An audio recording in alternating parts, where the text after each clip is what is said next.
And I'm assuming we're live. Welcome to Tuesday Talk. Tuesday Talk. We have part 3 of the golden era of Kemet. And I'm here with none other than Jabari. I don't know why I just said that.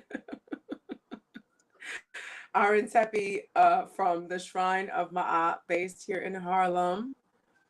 And this has gotten a lot of feedback. People really appreciate this 3-part on Kemet.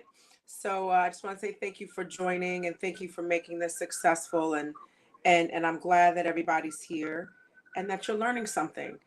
So it's important for us to know who we are, and it's important so that we can begin to reclaim our own heritage, and not even something so esoteric as heritage, which is important, but so that we know what we're supposed to be doing from the second we wake up until the second we go to bed, and we can live our own lives, the way that they were intended to be lived.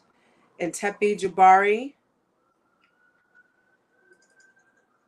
are you there? And Ntepi? Yes, I am. Yes, I It's, am. it's good to have you here. And thank you for part 3 of the golden eras of Kemet, part 3. You are absolutely welcome, everyone. I have to say, I really enjoy having conversations about the history of perhaps one of the world's most influential nations. That nation that has unfortunately been misnomered, Egypt, that would be better described as Kemet, as Tom Mary.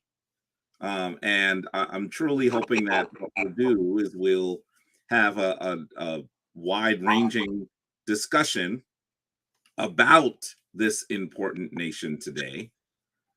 Keep in mind that this is the third in our series on the golden eras, so you should know that you can certainly go back on the YouTube channel, on the Facebook page, to look at the first 2 of that period. And I just want you to give some thought to exactly how influential, how important these periods are.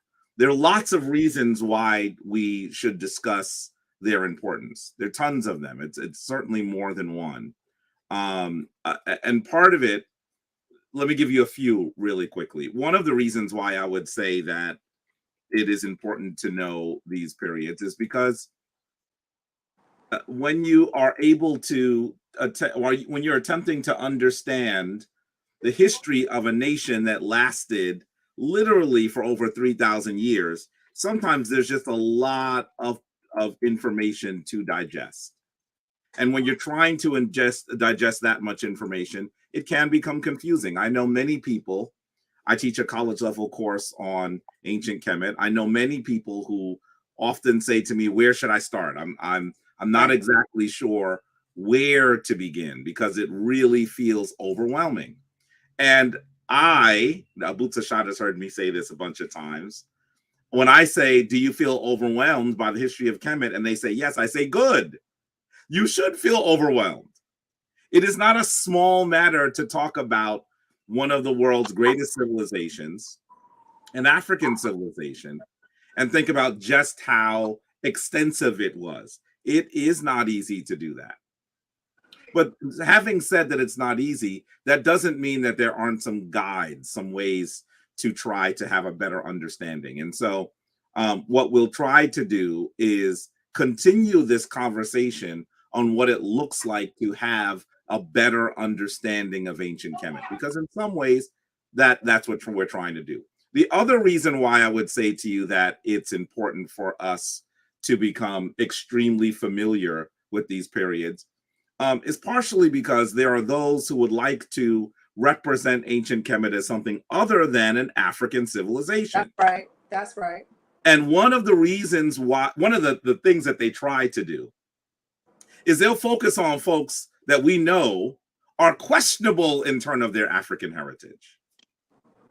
They'll focus on statues of individuals that may have been Tamu, may have been European, And they'll say, well, how can you say Kemet is African? When in actuality, many of those statues that I'm referring to are of people that are relatively insignificant. Relatively insignificant. There's a famous statue. Everybody, when you go to Kemet, when you listen to historians, they're always referencing this statue. It is a statue of one of Khufu's sons, and it appears that he has a foreign wife. She is extremely, extremely light-skinned. And they'll focus on that all the time. She is really insignificant in the history of Kemet. If you listed her on the list of Kemetic women, if you consider her a Kemetic woman, she wouldn't crack the top 500. She's really insignificant. We know very little about her. All there is this statue. That's it. And clearly we know that she is less important than her husband. Her husband was royalty. So that's one of the little tricks that is sometimes played. When you actually study just how long Kemetic history is, and you look at some of its most important individuals, you are left with an African story. And the thing that's so interesting to me is that this is a conversation you could have with anybody. Anyone who's trying to misrepresent this story, who even knows Kemetic history, will have to acknowledge that the folks that we'd be talking about when we talk about the golden eras, the critical periods, they would have to acknowledge that the people that we're referring to are some of the most important individuals in all of Kemetic history. It's just that's the reality. If you know the history, it becomes absolutely clear. And so what we hope we're doing is we're giving you some preparation to understand the history of ancient Kemet. That's the first one. Remember the first one? The second one is for us to recognize the African nature of Kemet. That's number 2. And the third reason is because it starts at the beginning, it goes to the middle, and it goes to the end. So we're not just giving you 4 individuals at the beginning of Kemet, in the middle of Kemet, at the end of Kemet. What we're doing when we look at these critical eras is we're looking at people who are important to Kemet throughout its history. And so those are the 3 reasons why I would say looking at folks from this vantage point is of critical importance. I hope that makes sense. I hope that it's clear. I hope that we're at a point where we're able to really understand that knowing these eras is something that everyone who was interested in, familiar with Kemetic history should know. And so that is where I would go on in this discussion, in this topic. I'm hoping that you'll be prepared for that conversation. So one of the other things that I think I'd love to do up front, since we're just beginning, is I want to ask you up front to begin to put some of your questions. Now, we're going to have questions towards the end, but let's say this. Instead of posing your questions up front, why don't you start thinking of your questions? Right. Because I think that sometimes what happens, Abut Seshat, even after the show is off the live, there are a bunch of questions, and there's nothing wrong with that. I want you to begin to think critically about ancient Kemet. And that's one of the things that will be helpful. I see a question here on the screen. When are you going to teach Nubia is part of ancient Egypt? Well, let me say this to you. We should recognize that area that we sometimes call Nubia, that we should probably better call Kush, straddles the border of what we would consider Kemet, or I'm going to use the Greek word for a minute now, just so you understand the modern boundaries. It straddles the border of what we would consider Egypt, modern Kemet, and what we would call the Sudan. You have to also recognize we're talking about 3,000 years of history. In the 200 years of history of the United States, the borders haven't been the same. Does that make sense? So we talk about 3,000 years. All of the borders are not fixed for 3,000 years. But I will say to you, there is a section of Kush, that area that we sometimes call Nubia, that is clearly outside the boundaries of Kemet. And there's a section of Kush that we might call Nubia that is clearly within the boundaries of what we would call Kemet. So I wouldn't teach it. It's not as black and white, Sennesu West, as your question might be asking it. But definitely, if you've heard me talk about the Kushites, and you'll hear me talk about them extensively in part 4, you'll really hear me explain that it is erroneous for us to describe the Kushites as if they were foreign people. When you describe the Kushites as foreign people, you are not truly understanding what their importance to Kemet is in many in large form. But you should know that the Kemetic people often talked about the Kushites as they were distant as well. So this is a complex story. It's certainly not a simplistic story. It's a complex story, and we'll definitely get into it in part 4. Hopefully you'll be back for that one. It'll come next month. You can tell that we've been doing these sort of once a month, and today is part 3. Okay. Today's part 3. So, Ntepi, before you jump into part 3, can you give a very brief, bulleted kind of timeline from part 1 and 2, please?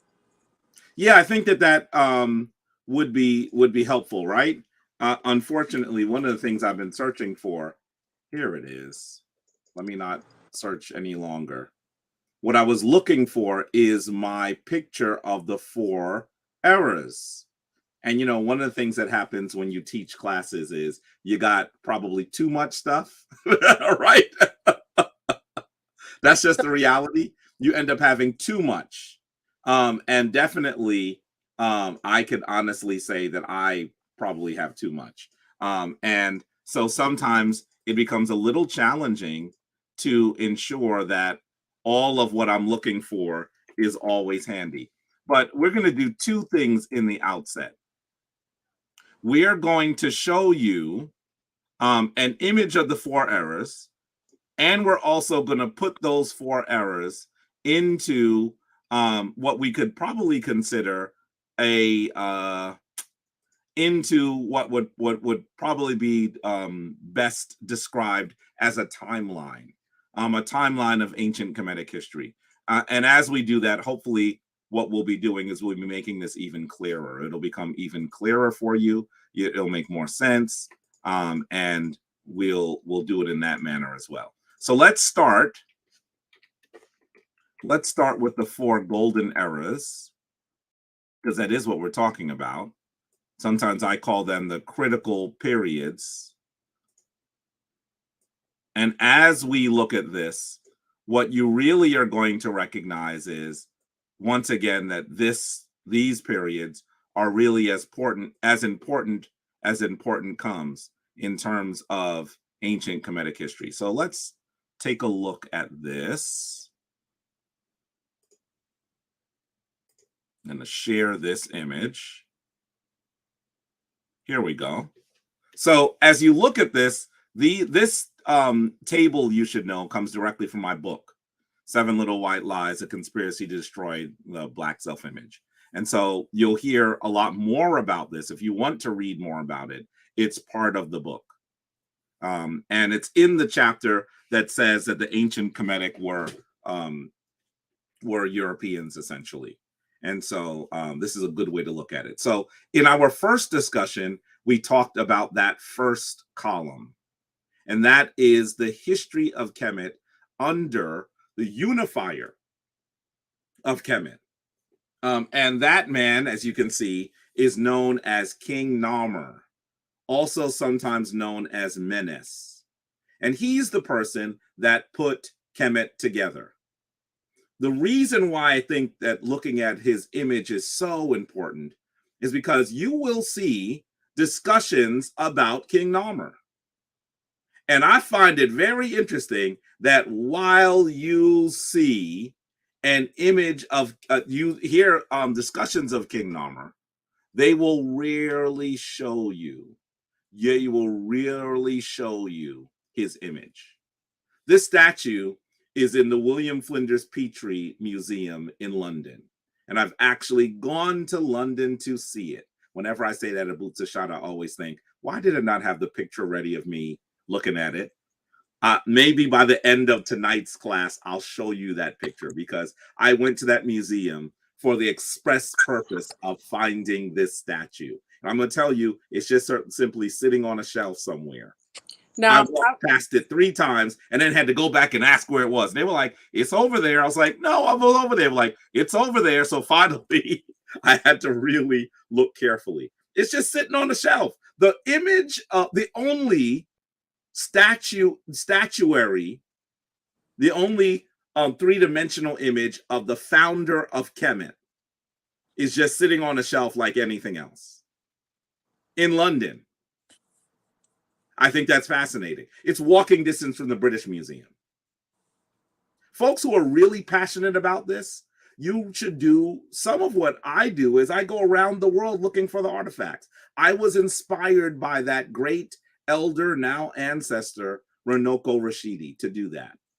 And so now I do that, I'll go and I'll take a look at those pieces. So for example, this year was the first time that I had actually been to the Louvre in Paris, France, which is an amazing museum. It is very it has as many artifacts as the Metropolitan Museum, if not more. And so it is an amazing museum. I got a chance to go look at the Louvre this year as well. Mm-hmm, mm-hmm. Then we go to the oh, by the way, King Namr does this unification at around 3100 BCE. When we say BCE, what do we mean? We're referring to that period that we call that time frame that we call before the Common Era. This used to simply be called BC by historians, but that meant before Christ. And so historians began to say, why should we define all of history based on the supposed date that Jesus Christ was born? On a myth. So we don't do that. Historians don't do that anymore. Now they call it BCE. And yes, if you've listened to me, you said it already, Abut Seshat. Somebody gonna be upset with me. If you've listened to me, you know that I have argued with sources, and I think a rational argument that that person known as Jesus Christ is a mythological character, and that does not mean that that he is irrelevant because he's a mythological character. Right. It just means he's not a historical character. Keep in mind, I'm a Kemetic priest, and virtually all of the deities that I think are of critical importance and guide my life are mythological. So I'm certainly not saying something negative. I think I'm saying something that's true. And so that is important. Right. The second period. Jabari, before you move to the second, I just want to make 2 comments. Nessu West perhaps will do a Tuesday talk on Nubia, because I see that your other questions, and they are important, but they're a little divergent off of what we're doing tonight, but they're important. So let me see who I can get on the show to talk about Nubia. All right, make sure you're there, because it's for everybody, but it's because you asked some really good questions. If you have those questions, other people probably have them as well. So that's the first thing. The second thing is, somebody tell me Namr ain't black. Look at that man's nose and his whole cranial structure. He looks like Mike Tyson. Come on, people. When they see these images, you can tell that they're trying to hide the Negro-ness, because if they got him in the corner and you walk past and you can't see it, that's the reason. We went to the Brooklyn Museum and there was a bust of him. We also, wasn't it? I don't think there's a bust of him in the Brooklyn Museum. We went to the Brooklyn Museum. Who did we see? Whose bust was in the corner somewhere? I forgot if it wasn't him. I'm not sure who you're referring to. You might be talking about Huni. You could be talking about I'm not sure who you're referring to. There are a lot of busts there. Well, I got to go back to the Brooklyn Museum, because I got to see who I'm talking I am about to announce a tour of the Brooklyn Museum too, so you all should be prepared There's going to be, I haven't done a tour of the Brooklyn Museum in over 3 years, not during the pandemic at all. So I'm going to be announcing a new round of tours to the Metropolitan Museum, to the Brooklyn Museum. So we're going to have to talk about this towards the end, because I want to go. I put on my calendar. Yes. But I also want to say this. When I went to Kemet with Ntepi Jabari, and one of the museums that we were in, there were artifacts of what Black people used to comb our hair, and there were picks like we have today, and combs and brushes, the same things that we have today.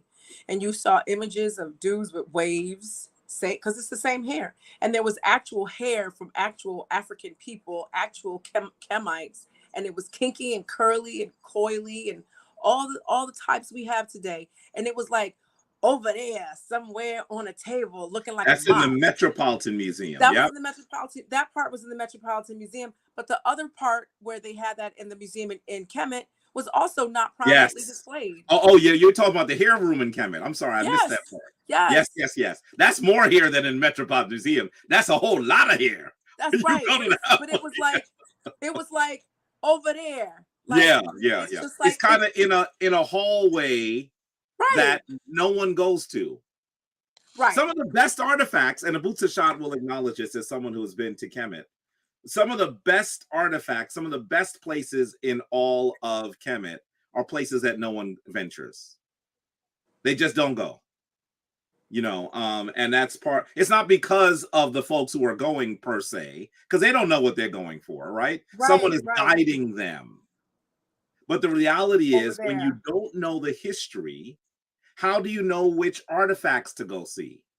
That's right. You have to go with someone who knows the history and who is able to talk to you. And this is a ridiculous statement. I'm going to say it, and then you might not even hear the ridiculousness of it. I'm going to highlight it. You should go with someone who actually will talk about Kemet from an African perspective.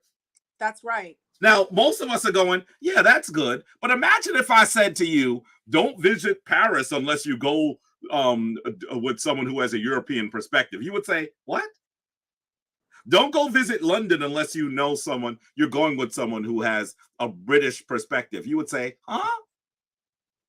But when we talk about Africa, because those people who have been in power for the last few thousand years are people who we should probably call people that come from the northern areas of the world.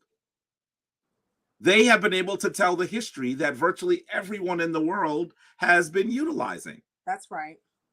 That's what's happened. And so it should be ridiculous for us to say that we're talking about Europe and someone argue that we're really talking about Africa.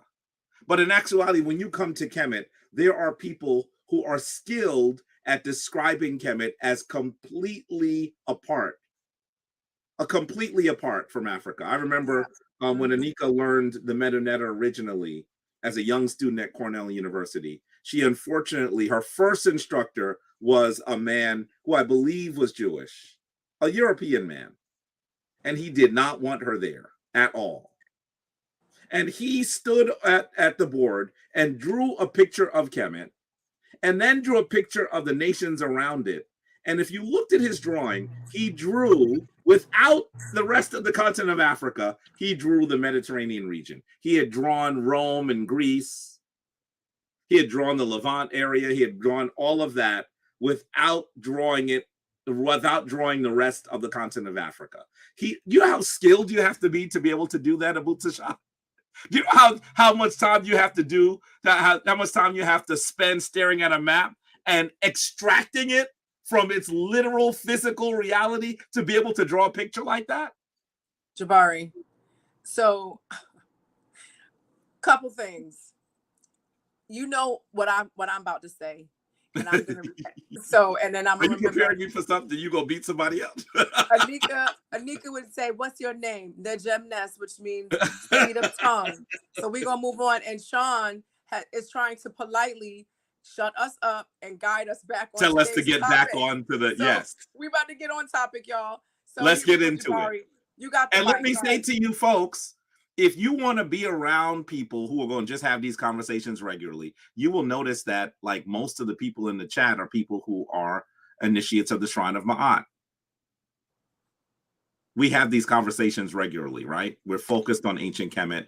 And quiet as is kept, we're focused on the language, we're focused on the history, we're focused on the practical application of its spirituality. And so this is really important. So the second error is that error that was brought into existence by Mentu Hotep.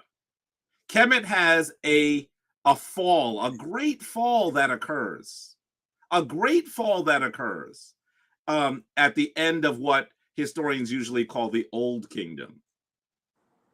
And this great ruler, who's always depicted with the blackest possible skin, and it's not just his skin, y'all, it's also his features. Why am I making the important commentary about his features? Because another thing that people will do is they will say, well, the blackness of his skin is only a representation perhaps to fertility. It's symbolic. And you know, let me say this to you. It is possible that the depiction of his skin is symbolic. Possible. But you're going to tell me that the depiction of his skin is symbolic, the depiction of his nose is symbolic, the depiction of his lips is symbolic. If that's what they're saying, then they're saying it is symbolically important to be an African. Let's just say that, okay?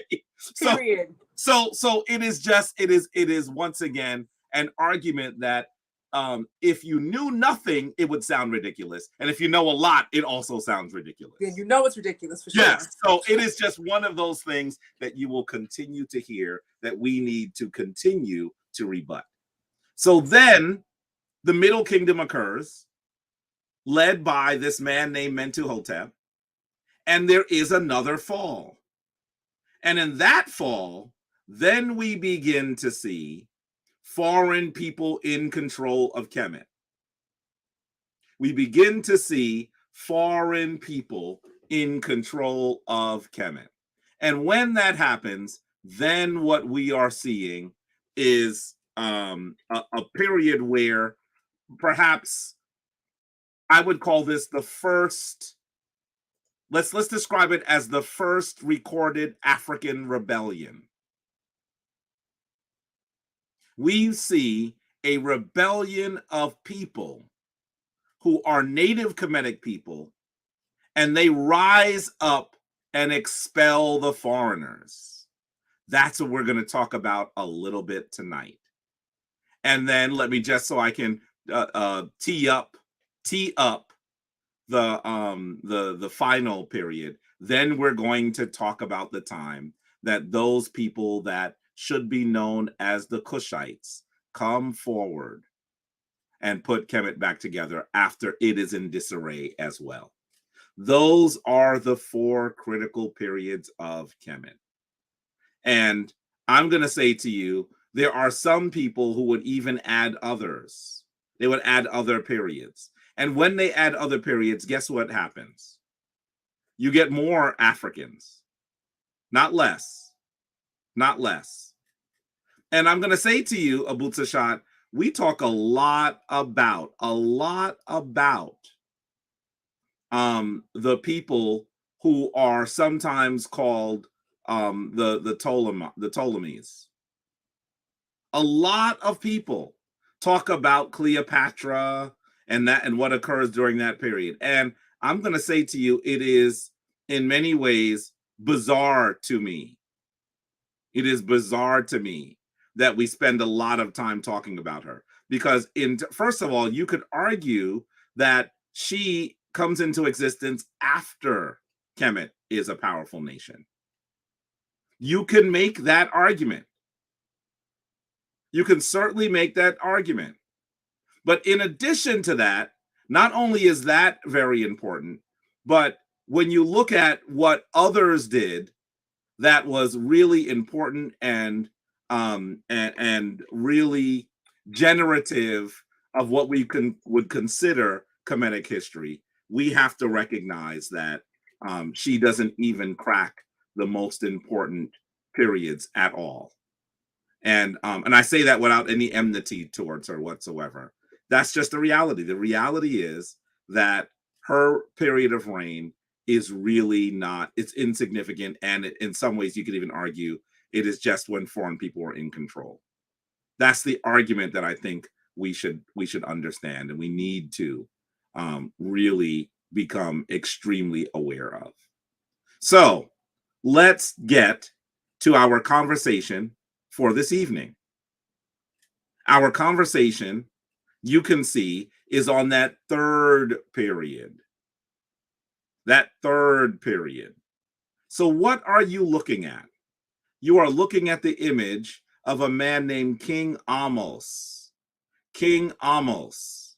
And this, I must say to you, is a wonderful statue. It is fragmentary. If you look at it, you'll notice that part of his arm is actually missing.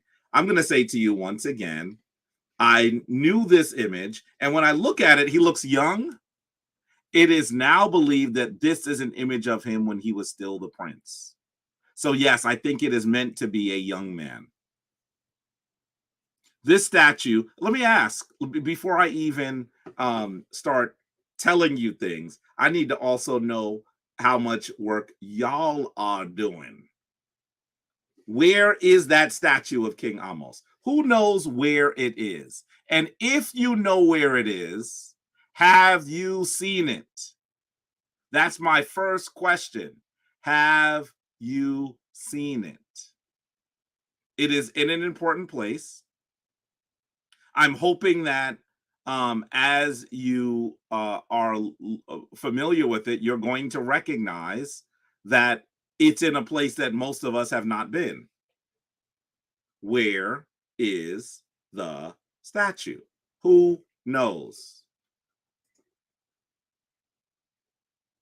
And I see James Ma'at, Sensei James Ma'at says the bro has a nice fro. He might be, yeah, it's a, you know, historians sometimes call that a Nubian headdress. So they're saying that it is a wig. It's possible that it's a wig. The Kemetic people were known to wear wigs. But I'm going to tell you, you can't tell me that nobody made their hair like that. And then why would they be wearing a headdress that looks like the quote unquote Nubian people if they didn't draw any sort of kinship with them? That would be strange. Let's say, for example, Abut Seshat, you saw Jabari walking around Harlem and he was wearing wooden clogs. You would say, why are you wearing those clogs? I wouldn't say I was wearing them because they were comfortable, because they're just wooden shoes. I would probably say to you, well, my family comes from some area my family is Norwegian or something like that. I'd probably be crazy looking at my face. But you would have to know that if you see people wearing them, there's a reason. I see that some folks are saying, I see Jason Holmes, my buddy, is saying the Metropolitan Museum.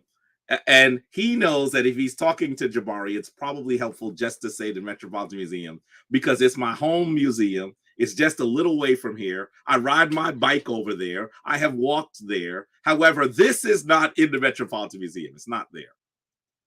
And I even see that someone that's listed as Facebook user, I wonder who that is, let us know who you are, says the Nubian Museum. It's actually not in the Nubian Museum either. By the way, it's interesting. This gets to Nesu West's comment, by the way. The museum that is known as the Nubian Museum is in modern day Kemet. Isn't that interesting? So this gets to part of his commentary as well. So I'm going to tell you, that statue is in the Louvre in Paris, France.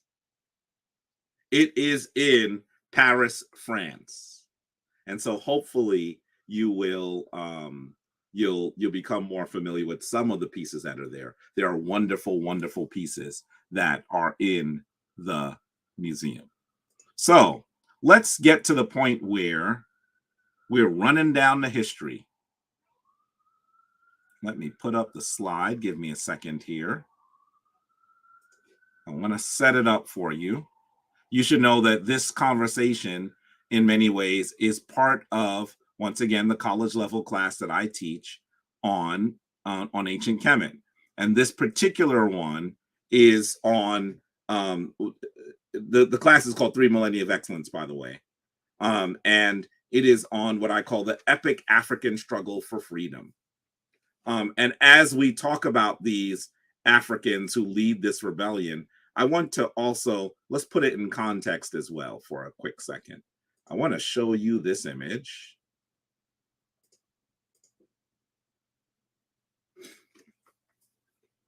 Now, if you don't know who this person is, you probably are new to the study of ancient Kemet. In fact, I'm going to say to you that it is the most popular image that connects to ancient Egypt, ancient Kemet.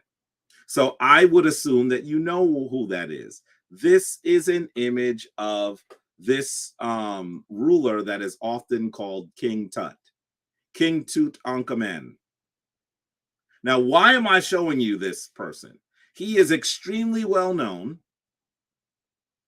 a ruler that comes into rulership as a young man, possibly at the age of around 9 or so. Sometimes he's called the boy king. And I'm going to say to you that without the events that occur in the third period, he would not have ever gotten onto the throne. Because right after this rebellion, we then enter what is generally called the New Kingdom. And this is when Kemet is as powerful as it ever was, is as influential as it ever was. This is when you could say that Kemet is an empire.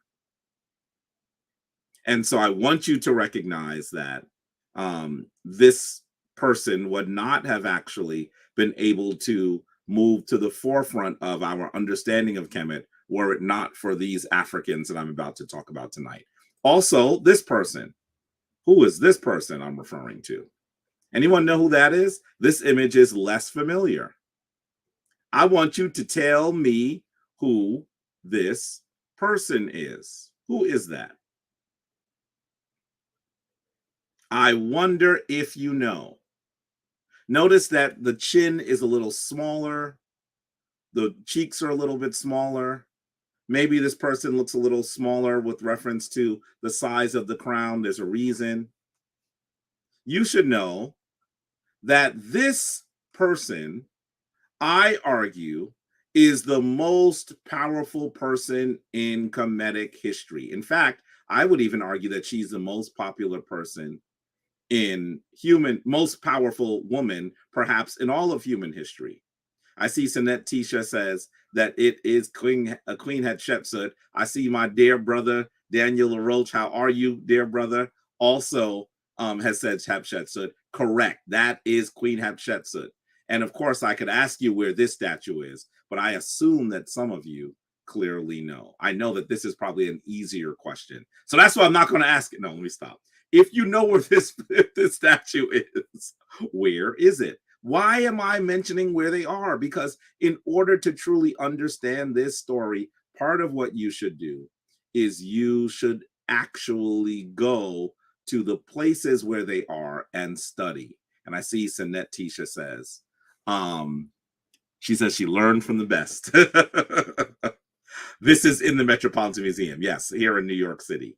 They have more images, more statues of Hatshepsut than I would argue possibly any other place in the world. Many of the statues that should be in Kemet are actually here in Manhattan. And then finally, an image of this person. Does anyone know who this is? Does anybody know who this is? By the way, if you were looking closely, you might have seen that I had the title of the image as well. Who is this person? Sometimes they say one of the ways you should know him is that he has a bit of a rounded bump on his nose, on the middle of his nose, his bridge. So his nose is usually depicted that way. By the way, you should know that there are scholars, European scholars, that argue that that is proof that he is European. That is ridiculous. If you travel in the region, you'll see people with that nose all the time. Go to Ethiopia, you're going to see people with this nose. So that is another ridiculous comment. Go to Somalia, you're going to see people with this nose. This is an image Oh, I thought somebody was answering the question. This is an image of the ruler that let's see, fights a battle with foreign people outside of Kemet, and has an amazing peace treaty that arrives from those people on silver tablets. Anyone know who that is? This isn't, his father was Seti the First. I'm trying to think of all the things I can say about him without saying his name. His father was Seti the First. He actually builds an amazing, by the way, peace to the chat. There's so many people that I know here that I should just say peace to. People who have been greeting me. Sinette Bonetta Sutton says peace. There's so many folks here who I can greet. Sinette Coach Ye and many others. Please don't be slighted if I did not say your name. It's just, there's a lot of good people in here. And so let me ask, did we say who this is? No. You all took a lot of time. So now it's time for me to tell you. Yes, the peace treaty was with the Hittites. It was with the Hittites. This one is not Seneferu. This is... Did you hear my really poor version of a drum roll? It was really poor. I only had one hand free. This is an image. We're gonna lose people, Jabari. Ramses the Great. Ramses the Great. And I'm gonna say to you, Ramses the Great would not have been great were it not for this group, this family I'm about to talk about. Because they are the ones that create the new kingdom. Without them, no new kingdom. That's how important this is. Kemet would never have been as powerful as or as influential were it not for the fact that they expelled the foreign people. And with regard to Ramses the Great, Usur Ma'at Ra Setepen Ra, take a look at this amazing photo. This is a photo from this year. And this is our group, Anika and I. We, led a group here. And they actually, you can see, are sitting there enjoying the wonderful African sun at a place. The sun is baking you right here, y'all. I'm telling you. This is all the way. This is so close that you could walk to Nubia from here. It's very close to Nubia. I mean, it's a long walk. I'm exaggerating a little bit. It would be hard, but you could walk to Nubia from here. And I'm talking about Nubia on the Sudanese border, because technically it is in Nubia on the Kemetic border, right? This is that massive, this amazing temple that was built by Hatshepsut. Now, it is often called Abu Simbel, and I see Sen Noble Lloyd Linkoff mentioning it. Yes, it is often called Abu Simbel. I think that's a horrible name. It was named because a European plunderer and circus strongman, yes, he really was a circus strongman, took this long journey here. And one of the folks that was in his entourage was a diminutive person, a small person, right? And he might have been derogatorily called a dwarf. Let me just tell you, when I say little person, sometimes people don't know what I'm talking about. Little person, right? And he gets to this temple that has these massive 6-story statues, 4 of them, of Ramses the Great. And he thinks it would be funny to name it after the smallest person in his entourage. That person's name was Abu Simbel. This temple should be known as Ramesses Meri Amun, Ramses, beloved of Amun. And so I really hope that we get more acquainted with this name. By the way, you see this brother right here. It is now November. Abut Seshat is being nice. When she saw me on the camera, she could have said, Jabari, you're looking even more yellow than you did last week. Look at me sitting there. Do you see me sitting there with my Ankh? Boy, I look all toasty, look a little bit almost like a Wesley Snipes. I'm telling you. Okay, I'm exaggerating a little bit. You exaggerating. You doing too much. Just a little bit. But look at my skin. That is the African sun baking me. That's right. Look at and that. I want to say this, and I was going to mention this when people try to say that the ancient African Kemites were European. Going to Kemet, and I'm gonna just say it like this: going to Egypt, because that's what your passport stamp is gonna say. When that African sun makes love to your body, if you caramel like me, you're gonna come out chocolate. Your hair is gonna feel all nice and moisturized because your girl had on shea butter. Put shea butter. I had a little fro. Shea butter in my hair. I'm like, I'm in Africa. I'm gonna use some African black soap and shea butter. That's where it comes from. And with the sun, my skin felt so good. All right. Yes. Now, Yes. when we were there, we stay at 5-star hotels, poolside. There was this European woman who came over. She was talking to me. Her skin. Now I'm from Connecticut, so I've seen. I grew up around white folks, so I've seen sunburns, blah blah blah.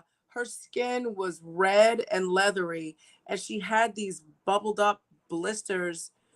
It was like white hardness, and her lips were cracking. I'm like, oh my God. I'm like, that's gotta hurt. I was like, so why am I telling you this?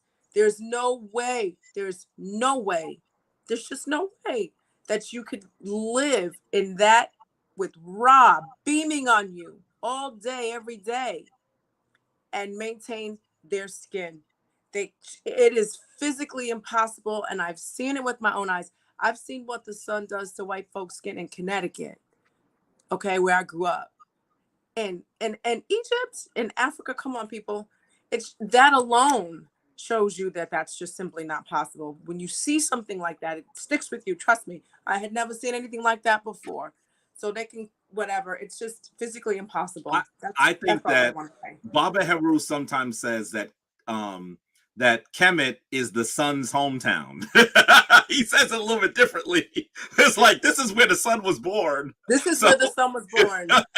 So it's a really different sun, it's y'all. really Y'all intense there. It really is. It really is intense there. Yep. And you can see I took off my hat because I go to Kemet every year. I have the wonderful honor of going to Kemet every year.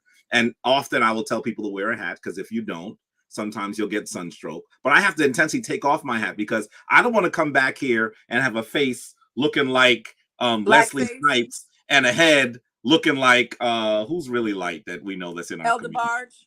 Like Elder Barge. I mean, it just looked odd. You know what I mean? So I usually It's Jabari in blackface. I saw Jabari walking down 125th in blackface. What? So yeah, so it would look odd. So you see me taking off my hat very regularly. So this is an amazing image of the folks that traveled this year.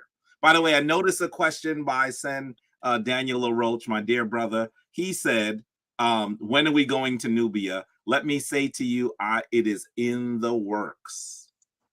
Anika and I just had dinner with a sister that has good connections there, and we really believe that trip is closer to reality now than it ever has been. There's been some turmoil in the Sudan, and so we have to go with folks who are able to who know where to go and where not to go, who know how to navigate well, and so that's what we'll be doing. Okay, let's get it in. And so I have to put what I'm saying in context. That's what I'm hoping that I did well there, because you have to really understand how important this period is. Without this work of this family, none of the things, most people know Tutankhamen, some people know Hatshepsut, maybe you know Akhenaten, you know Ramses the Great. If this family didn't lead the rebellion, none of them you would know. All those names would be irrelevant. That's how central this is. Their work is so central that historians describe their successful rebellion to put out the foreign people as the reason why Kemet has a new kingdom. Before them, they don't call it the new kingdom. After them, it is now the new kingdom. Just understand how important what they do is. And so tonight, let's talk about this amazing period. You should know that this is part 6 of my class usually. Some of you have been in the class. I saw Senatan was there. I think Daniel has been in the class. Certainly Jason, who has taken, I think, every class that I have offered, he's been in. He's a history buff like I am. Sen Lee has been in the class. Some of you have actually been in the class, and so it'll give you a sense of, it'll really give you a better understanding of Kemetic history. So tonight we're talking about the epic African struggle for freedom, the second intermediate period, and the rise of the new kingdom. Here is this chart that I often use in my class that shows you really what you can consider all of Kemetic history. It goes from dynasty. Can you zoom in on that? Just have that picture so people can see it. Sean, can you do that? Might be a little hard to zoom. Let me see if I can. Okay, I guess I could do that. So you can actually see this is when Kemet begins. Here's Narmer. He's usually considered part of Dynasty 0. Okay. And because of Narmer and his family and those who come immediately after him, then we have the Old Kingdom. The historians divide Kemet into kingdoms. It is very long. So they have to break it up into smaller segments in order to talk about it. Okay? Does that make sense? Right.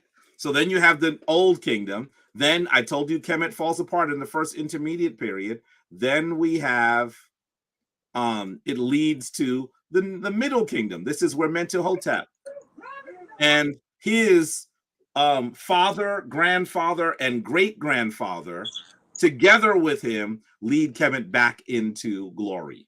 And so then we have the Middle Kingdom. Things fall apart. Then you have what's called the second intermediate period, and then the New Kingdom. So that is where we are today. We're in the second intermediate period going into the New Kingdom.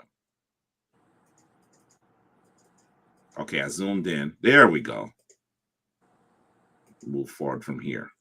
So you might know, and I know I didn't talk to you about this. This is from my class, but understand that when you're looking at the Middle Kingdom, you're seeing important rulers like Senusret III, like Amenemhet III. Amenemhet or Amenemhat III is a ruler that is always depicted with these big locks. Big locks. And he is a very important ruler. Then his son comes to reign for a short period, Amenemhat IV. He may have reigned for just a few months, or he might have been simply a co-regent, meaning he only came to reign with his father. That might have been what happened as well. And then we have Queen Sobek Neferu. This is the first lady that we know rules on her own right as king. And that statue of her, which unfortunately no longer has its head, that you see on the right, once again, that's in the Louvre. You gotta get to these museums to see these amazing artifacts. They're artifacts that are important in the history of Africa. You ought to go see them.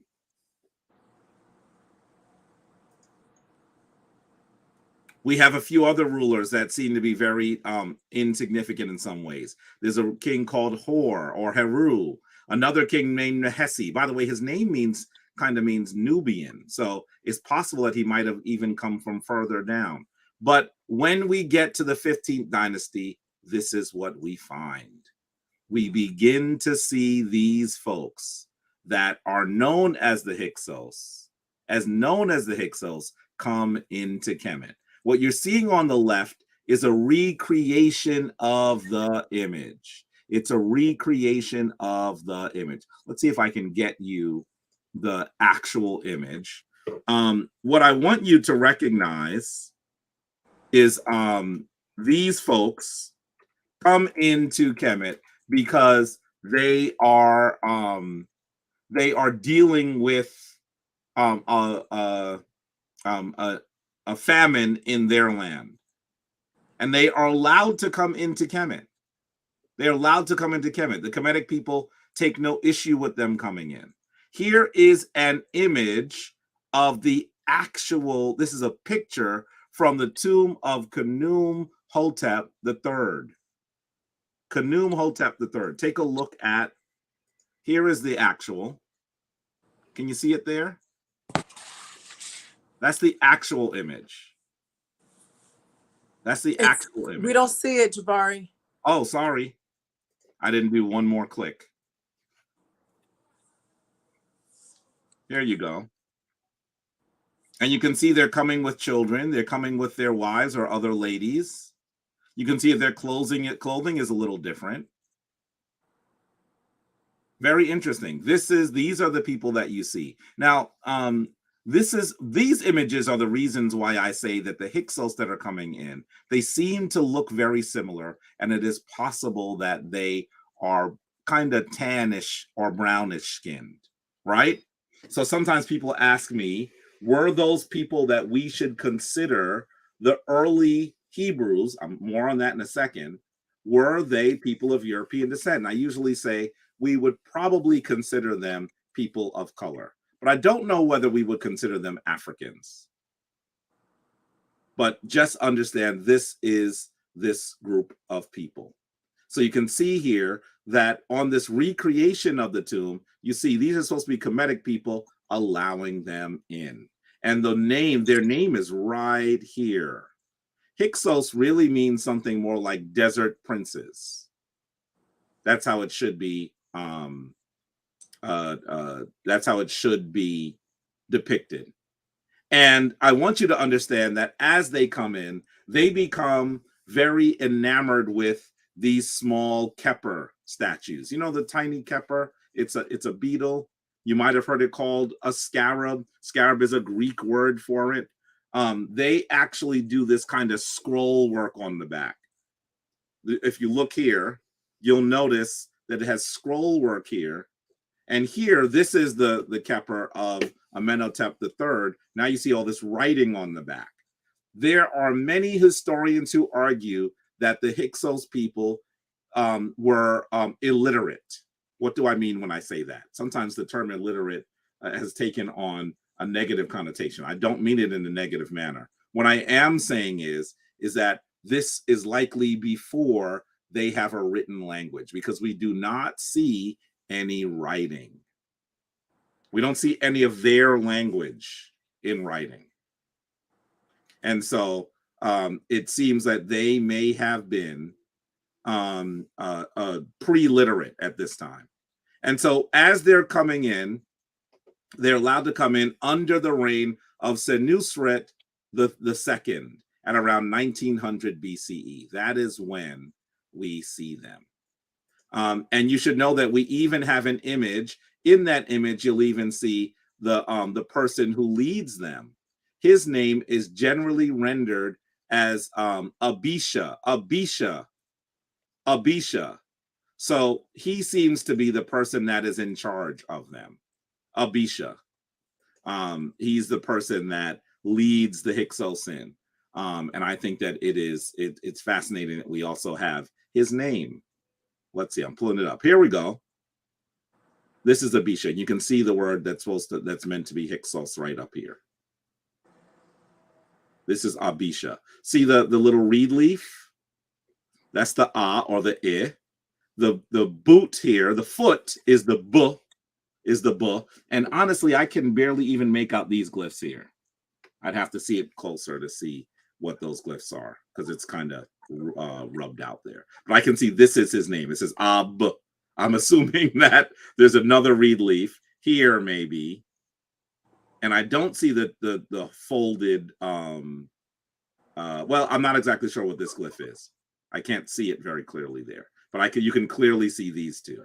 This is his name here. Abisha is usually how he is rendered. So it is believed that they may have come from Canaan, and they eventually take control of Kemet from the eastern desert and the delta, and they set up a marshy capital that is usually called Avaris today. Shortly after setting up their capital, their hometown, guess what they do? They sack the sacred city known as Mennefer, built in perfection. Mennefer is the city that the Greeks end up calling Memphis. They sack Memphis. They sack Mennefer. And you should know that they are in control for over 200 years. And they introduce foreign deities like Reshep. And they also look to the Kemetic deity Set as being connected to them as well. They also have foreign relations. It's believed that they were skilled archers, and they might have been the folks that brought the horse and chariot into Kemet. This might be the reason why they ended up being in control. I think it's fascinating that as you look at this depiction of the Hyksos, you can see they're coming in with weapons. Can you see that? Can you see they've come in with weapons? I think that's fascinating. Now, might they have been allowed in with weapons because they were that it would allow them to eat? Then in actuality, what we're talking about is that they're coming in to hunt, maybe. But whenever I look at this, knowing the story, I always say, man, y'all let them come in. You are so nice, and they came with weapons. I always say that. But of course, I know what happened. So for me, it seems like foreshadowing. For me, it ends up seeming like foreshadowing. Jabari, there's a question. Yes. Would the Hyksos be considered Arabs? That's a hard question to answer, because the people that we would consider Arabs, we don't really have a very clear description of them yet, right? We don't have a clear depiction of them, and so it's really hard for me to say. We don't have a clear description at that time. We wouldn't have people that we would consider Arab at that time, but they may have been people that we might consider ethnically. If we saw them today, we might say that about them. They're tan. They're tannish people. They don't look like what you would expect Europeans to be depicted as. Let me say that to be clear.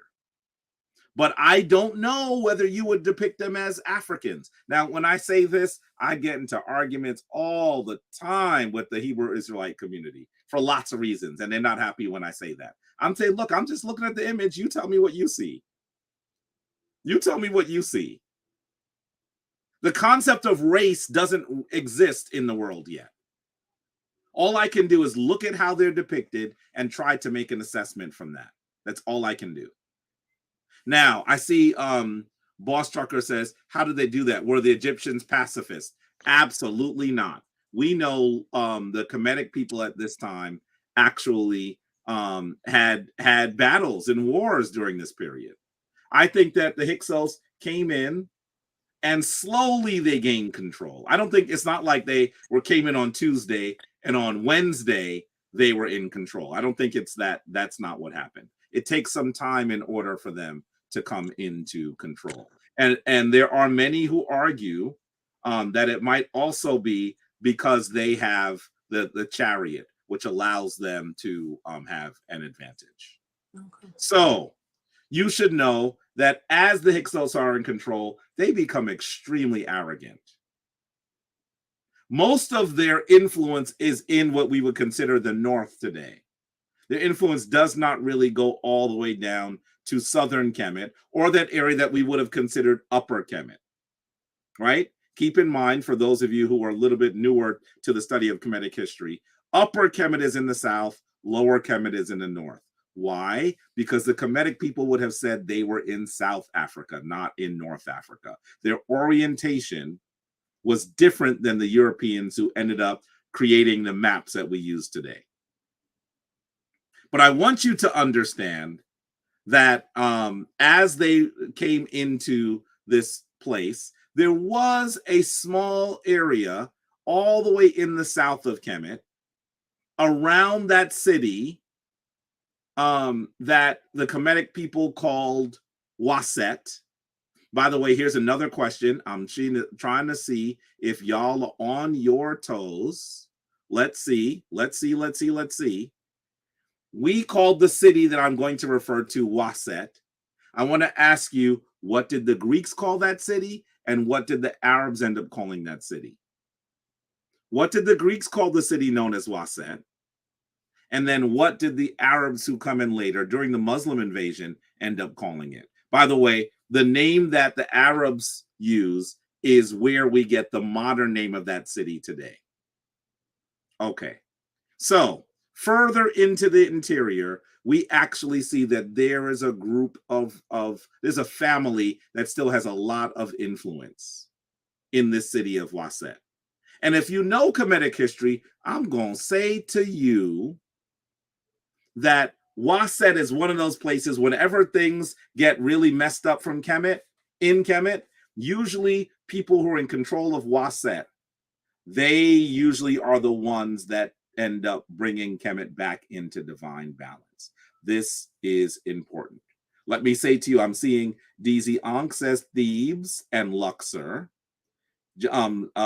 James Usher says Thebes. Sonette Stephanie says Luxor. I'm seeing Luxor come up now.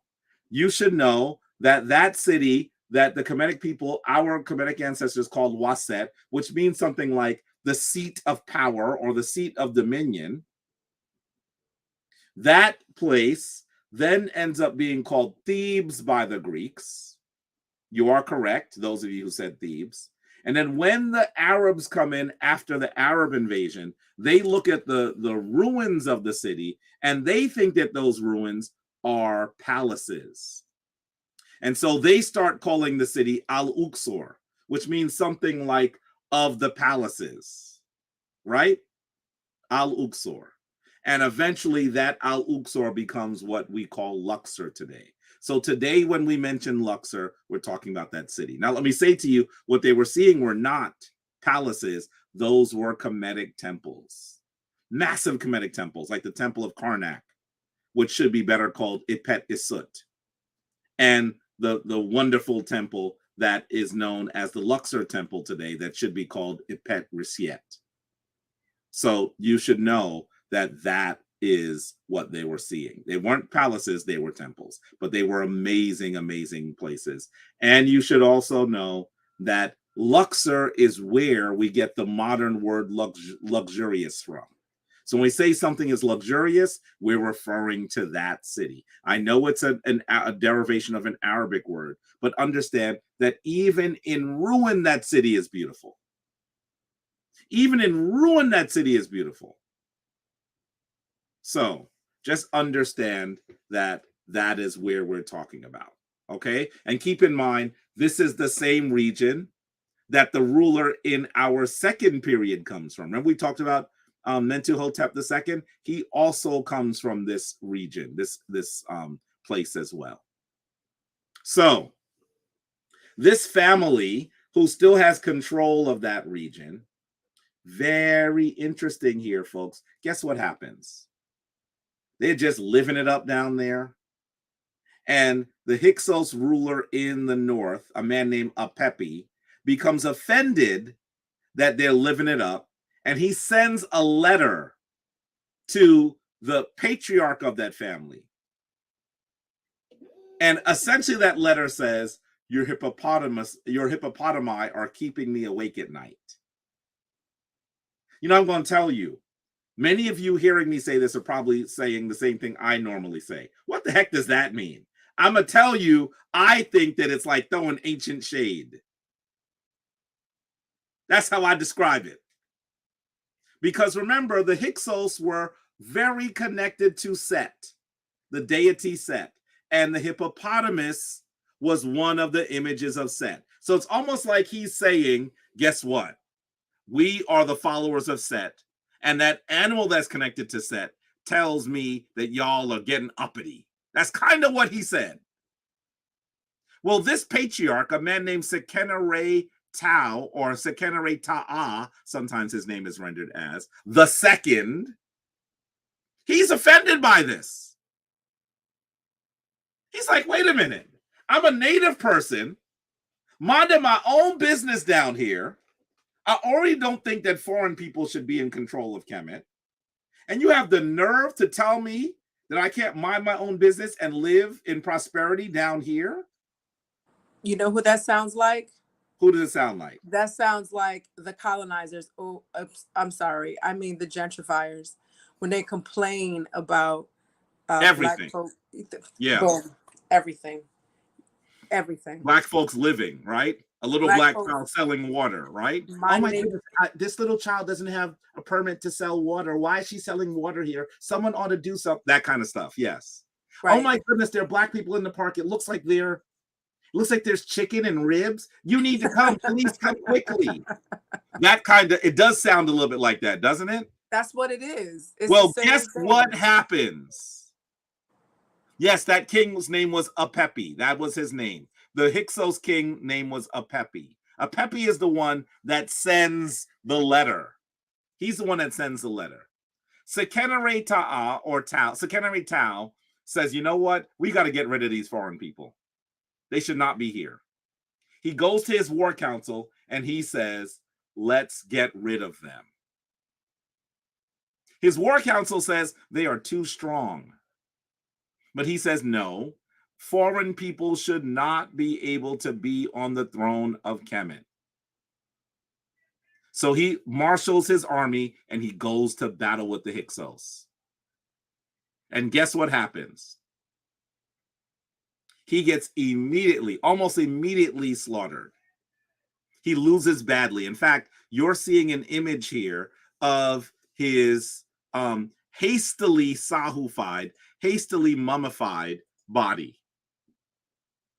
Many historians argue that he might have been killed by at least 2 different weapons, and he might have been killed while he was on the ground. Some people say that maybe he was killed by an axe and also a spear. He loses very quickly. So, what happens? His eldest son, a man named Kamos, you could imagine that he's not happy that his father, come on now, zoom back out. There we go. He's not happy that his father was killed.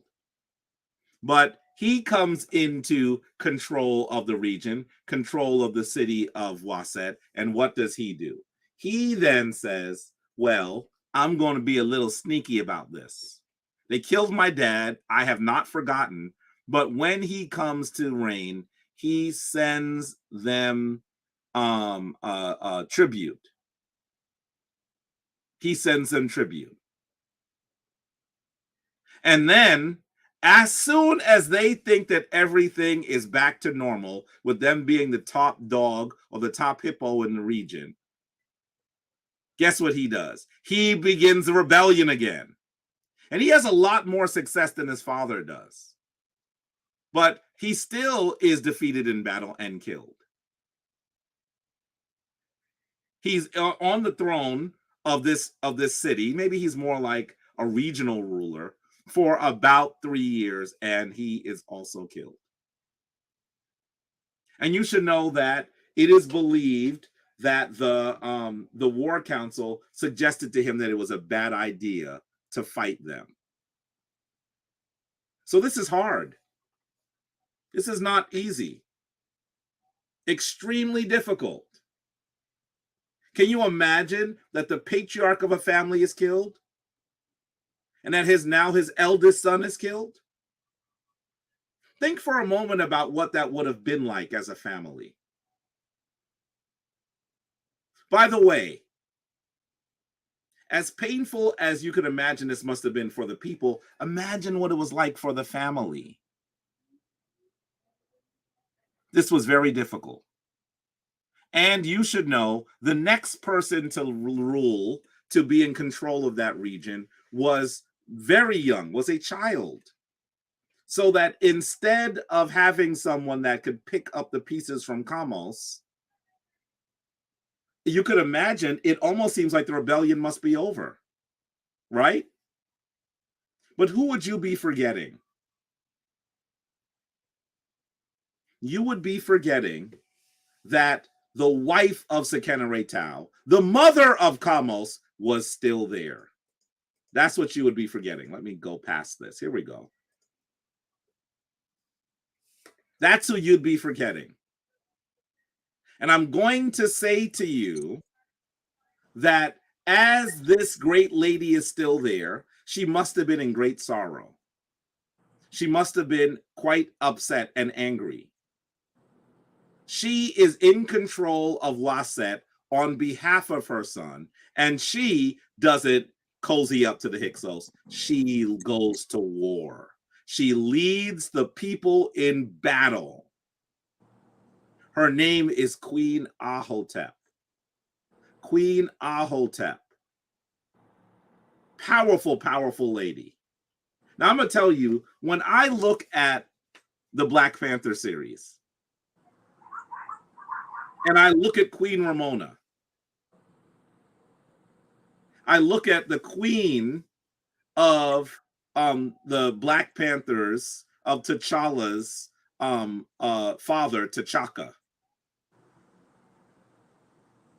I see her evoking Ahotep. When I see her in the trailer saying, I am the queen of the most powerful nation of the world, and my entire family is gone. Have I not given enough? I think she is channeling Queen Ahotep.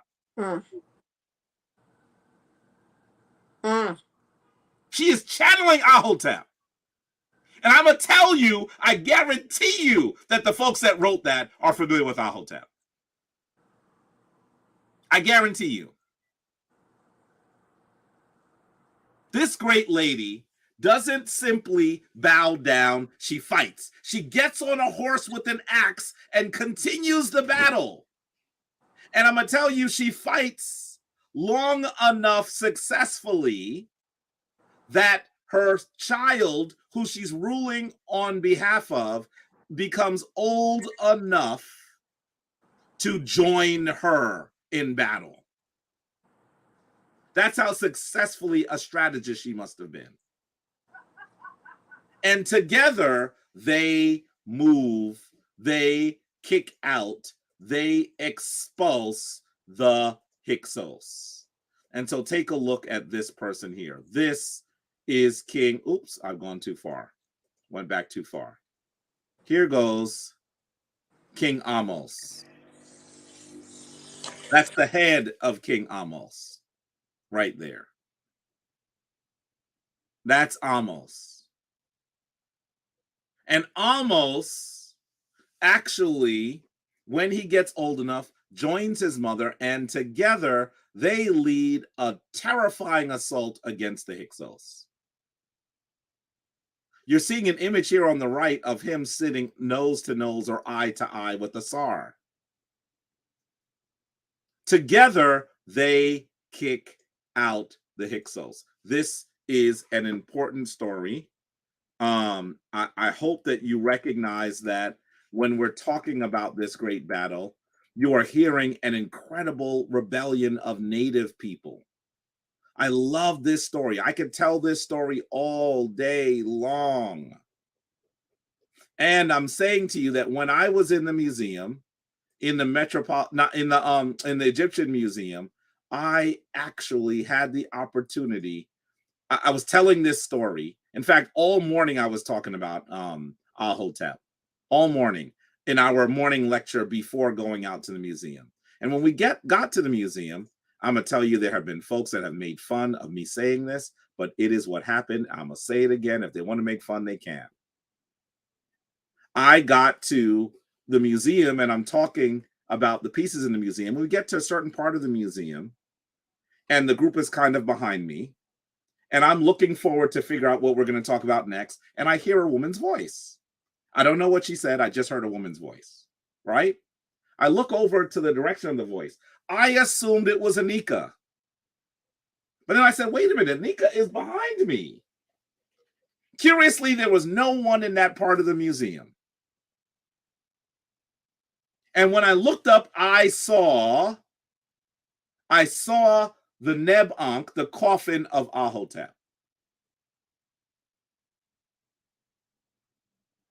And I remember thinking, wait, did the spirit of Ahotep let me know that that she is here, saying, hey, you've been talking about me, I'm here. But because I'm not only a spiritual person, I'm also a skeptic, I run over to the coffin saying, no, wait, this can't be a Hotep. There is no label on the coffin. Everyone comes over to me and they see me frantically looking at every centimeter around every section of it. They go, what's going on, Jabari? I said, I heard a voice. They're like, what? All I'm going to say to you is it took several hours after the tour for me to pull out a book and to be able to purchase a book from the museum, by the way, and look at all of the pieces in the museum and see that that was a Hotep. I'm saying to you that our ancestors are not gone and that they will commune with us. Can I tell you definitively that was Ahotep speaking? No. But I think there was a very curious experience in a very, very important place. And here you're seeing the fragmentary statue of her son as probably a teenager, right? This is the one I showed you in the in the beginning. This is Amos. I think this is a beautiful picture, a beautiful image. He looks youthful, doesn't he? He looks youthful. He does look youthful because he doesn't have a gut. Yeah. He's youthful. And I mean, look at his features. We're talking about an African. We're talking about it. Look at his nose, look at his lips. So he and his mother lead this great rebellion. He and his mother expel those people that are the Hyksos. And you should know that when he expels them, he actually chases them to their homeland. And he says that he extinguishes the seed of them. He fights them there. Where does he chase them? He chases them to Canaan. He chases them to that area that sometimes is called Sharuhan in the Kemetic language. I want you to understand this is another reason why historians often say that this is likely the period where we see the Hebrews in Kemet.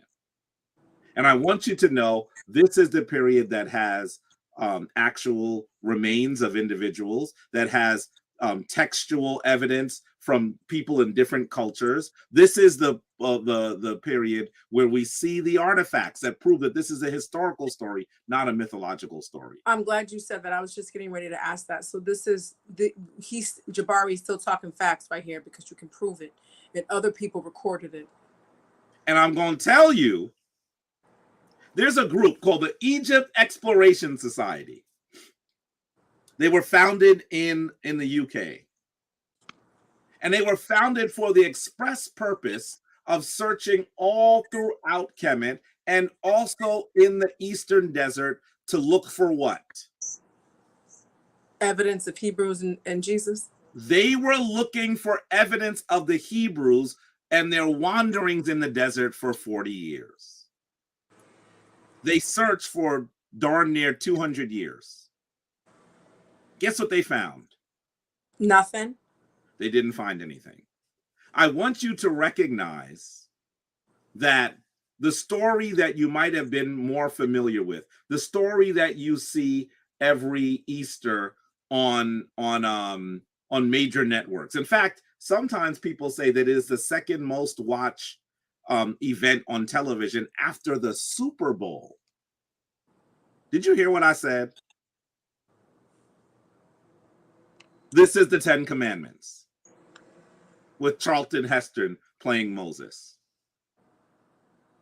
This story of the Exodus has been one that is told very, very commonly. Most people, especially in the Western world, are familiar with this narrative.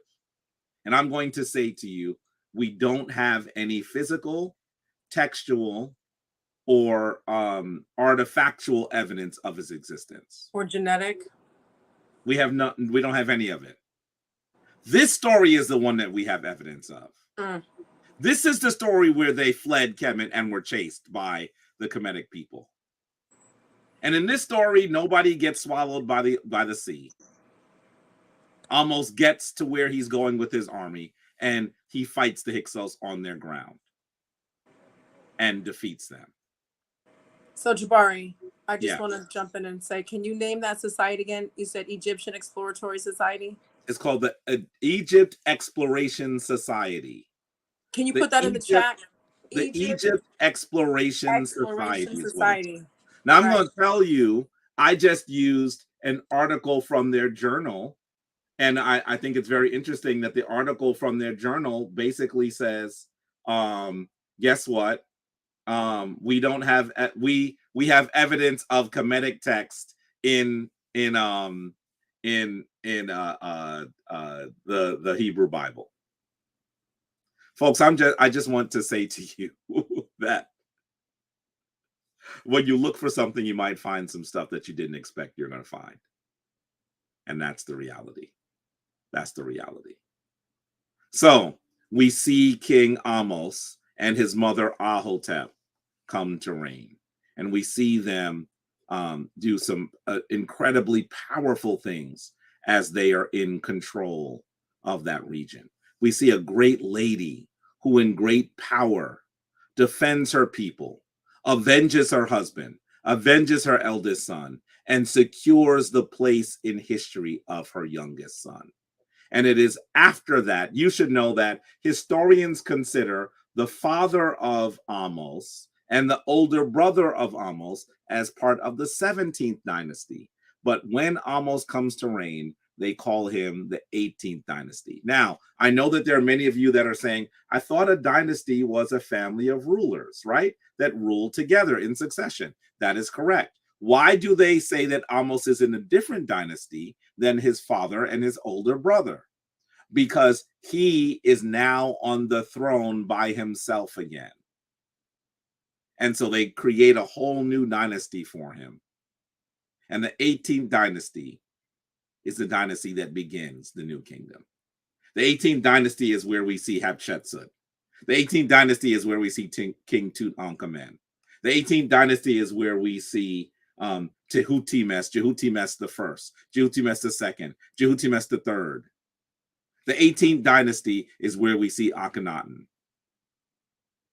So most of those people that you are familiar with are in this dynasty, and it only exists because of the sacrifice, because of the indomitability of this family. It only exists because they were focused on ensuring that no one other than a native would be on the throne of Kemet.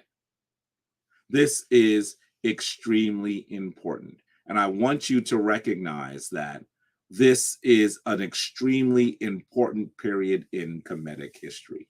And you should know that it's very interesting to me also that the entire thing is described by another man named Amos. The general of King Amos is known as Amos, son of Abana, and he's the one that describes the events.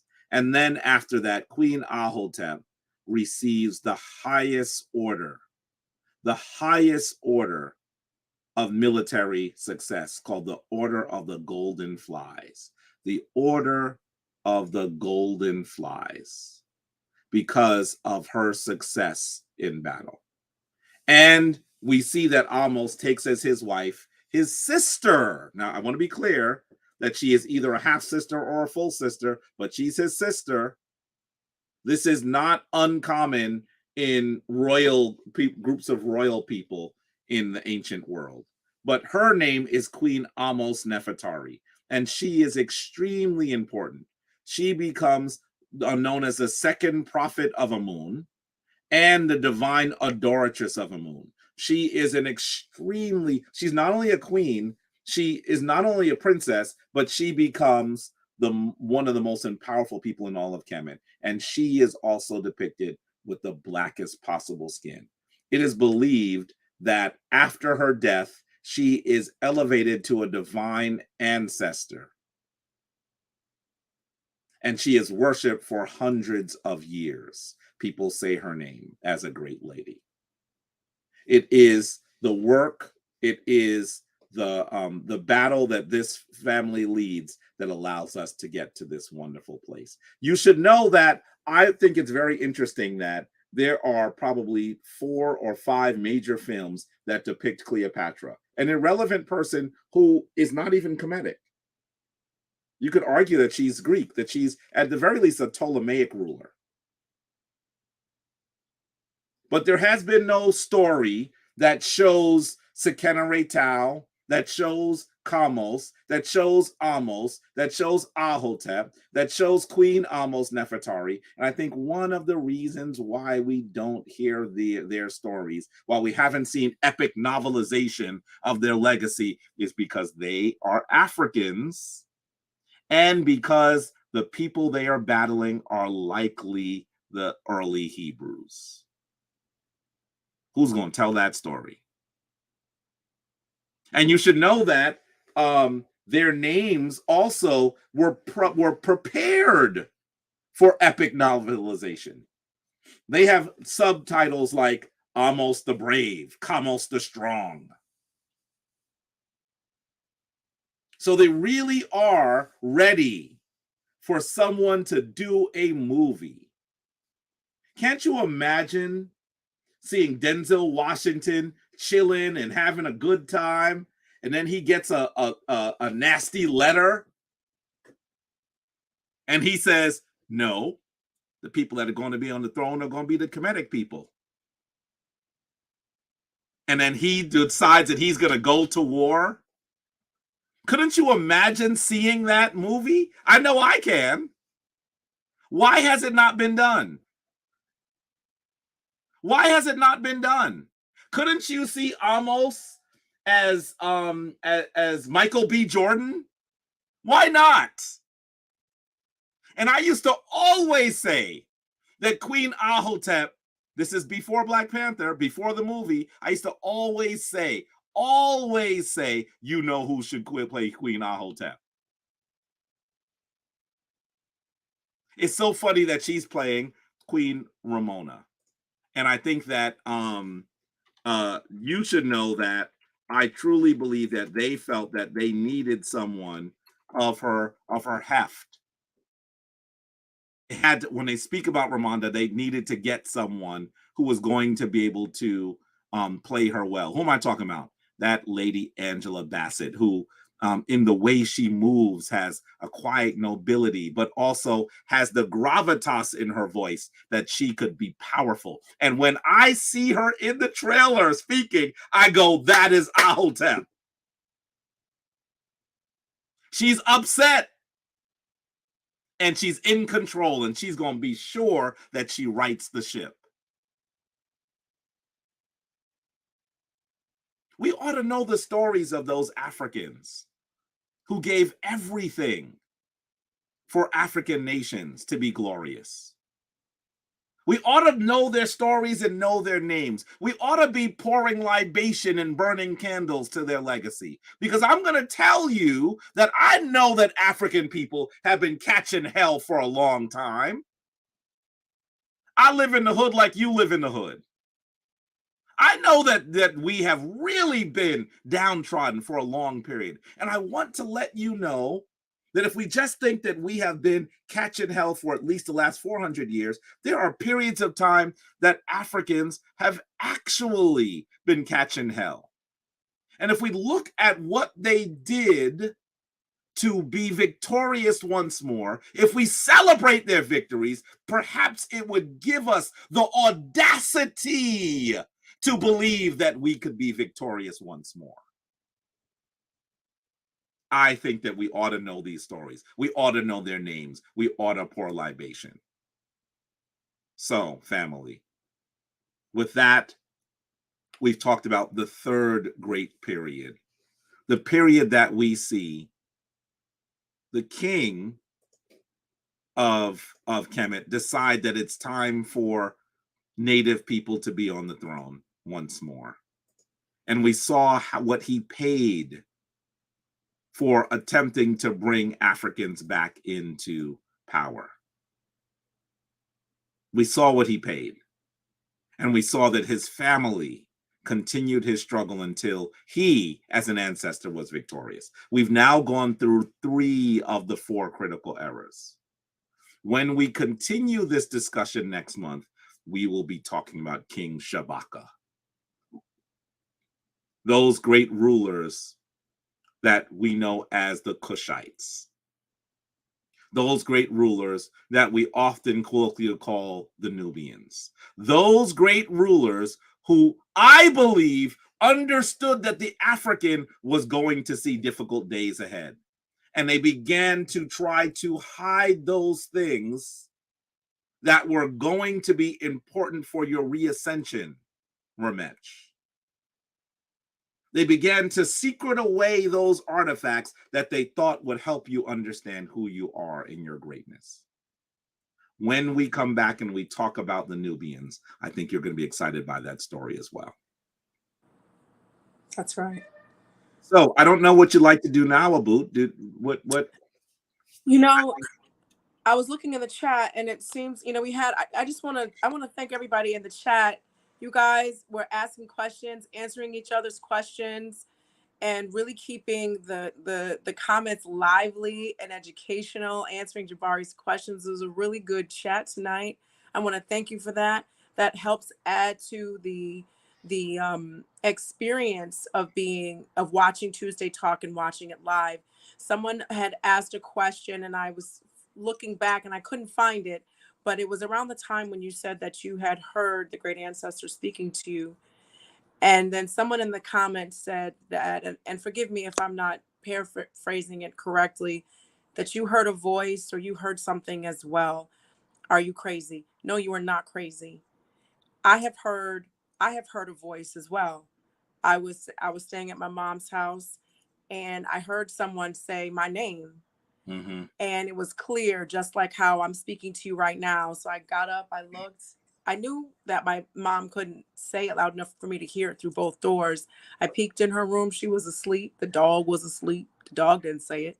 So when you become more in tune to who you are as an African, and you meditate or do yoga, fasting, a vegan or vegetarian lifestyle, or maybe even primarily, you mainly eat fruits and vegetables, you have meat once in a while, you'll be able to tap into those spaces in ways that you don't know until it happens to you. And you'll be like, what happened? Don't doubt yourself.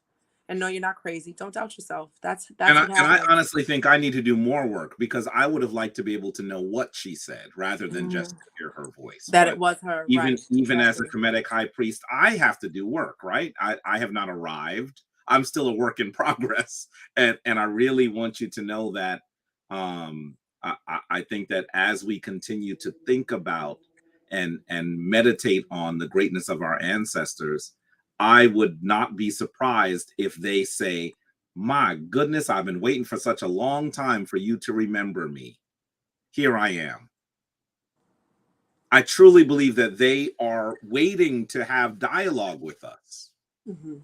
But in many ways, we've forgotten their names. I'm not blaming us for it. The reality is that there was a very intense, very intentional, very articulated process by That's which right.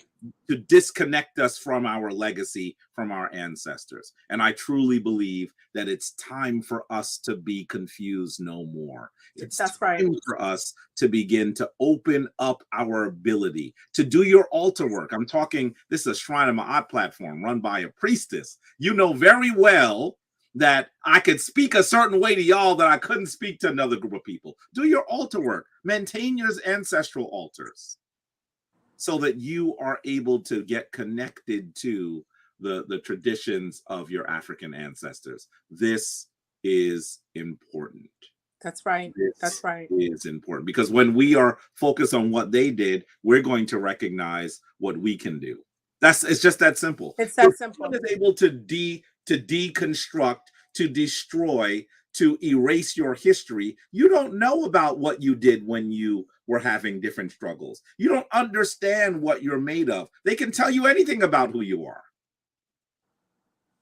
And so connecting yourself to your history is of critical importance. I really hope that that you all are going to do that. And as practitioners, you're going to try to continue to pour libation for our ancestors. And when I go to celebrations where there's libation, I don't think I've ever heard anybody call the name of Ahotep. I don't think anyone's ever called the name of Sekenereta or Amos or Kamos or Amos Nefertari. These are Africans that were catching hell and had to fight to right the ship. Isn't that you? Aren't you catching hell? Aren't you trying to figure out how we're going to rise once more as a people? Why not call the names of those people who had success in battle? And, you know, think of it this way for a moment as well. When Sekenereta died, when he was like wiped out quickly, don't you think there were some people that said, I knew he shouldn't have done that. We should just stay quiet down here. Let the Hyksos do what they're doing. Don't you think there were people that said he should have known that they were too powerful? They might have seen his movement to lead the rebellion as a lost battle, a lost war. But it's because there were those people who were focused on his legacy that did not let his legacy stay there. There are three important things that we must do as Africans. We must complete our ancestors' unfinished works. We must celebrate their successful, glorious works. And we should build new things upon an understanding of who our ancestors are and the legacy that they've bequeathed to us. These are the three things that Africans must do. Say that one more time, Jabari. There are three things that Africans must do. We must complete our ancestors' unfinished work. Complete. We must celebrate our ancestors' completed glorious work. And we must develop new things that our people need in the current moment based on the legacy of our ancestors. Create. So yes. Continue, celebrate, create. It's continue or complete. Complete, right. Complete, celebrate, create. Create or continue, complete, create, whatever. Just finish what they did, celebrate, and create. And again, you have this Tuesday talk to go back and get the more in-depth explanation that Jabari gave with the three things that Africans must do. I like something to be bulleted, and Anika and Jabari know that's how my mind works. In my head, I create a grid. Like, I don't even try to do that. So continue, celebrate, create. Complete. Okay? Say complete. Sorry. Complete means, because this is stuff that they didn't get finished. Okay, so finish. Complete, celebrate, create. Complete, celebrate, create. Because we know that there are ancestors who had grand plans and who left the earthly realm before they were done. And we sit here and we hold our hands to our eyes and we cry and we're in pain with their loss. But we sometimes forget that something they started is worth completion. That's right. And if you don't look at it that way, then Sekenereta's battle was in fact a lost war. You have to recognize that it wasn't just Sekenere. It was Sekenere, and then it was Kamos, and then it was Ahotep and her youngest son, Amos, that led to the greatest height. Could they have imagined that this little rebellion they started would mean that their nation would be more powerful than perhaps any other nation in human history, more influential than any other nation in human history? Could they have known that when the patriarch was on the ground, horribly murdered? See, you have to be able to recognize that your setbacks are preparation for the comebacks. You have to be ready to recognize that when you fall down and you get up, you're going to stand taller than you did before. I want you to look at these stories as inspiration. Sometimes people say to me, okay, so I'm struggling with my rent. I got problems in my relationship. I'm struggling to raise and feed my kids. Why should I know history? How does that help me? And you should know, if history wasn't important, then the powerful would not fight to control it. That's right. That's absolutely right. And you If know what? history wasn't important, there wouldn't be bills in like 30 plus states saying that you can't talk about the history of African That's people in the right. United States. That's right. That's right. The only people that are saying history must not be important are those people who have been told a history that has omitted you. The history is what helps you understand what time of day it is, where you are on the calendar. If you don't have history, you are running around without your GPS. If you don't have history, you have no clue what you have to be doing. Imagine if you woke up this morning and you realized that you had amnesia. What would you do when you woke up? Who would you call? What would you eat?